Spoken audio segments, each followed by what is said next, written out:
15 মে মধ্যরাত পটুয়াখালীর কলাপাড়ায় অসহায় জেলেদের জন্য বরাদ্দকৃত সরকারি চাল অবৈধভাবে বসতবাড়িতে মজুত রাখার খবর পান উপজেলা নির্বাহী কর্মকর্তা মোহাম্মদ কাউসার হামিদ। খবর পেয়েই পুলিশকে সাথে নিয়ে অভিযানে নেমে পড়েন ইউএনও। উপজেলার নীলগঞ্জ ইউনিয়নের আমিরাবাদ গ্রামের ইতালি বাড়ি নামক এলাকায় ইমরানের বাড়িতে মিলে সরকারি স্টিকারযুক্ত ২৬ বস্তা চাল। তবে অভিযানের সময় ইমরানকে বাড়িতে পাওয়া যায়নি।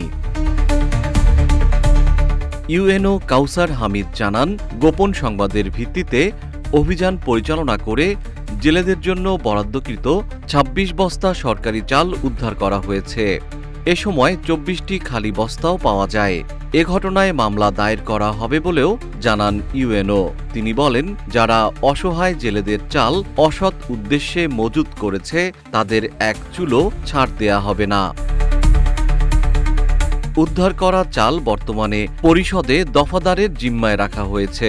পলাতক ইমরান হোসেনের বিরুদ্ধে মামলার প্রস্তুতি চলছে বলে প্রশাসন সূত্রে জানা গেছে।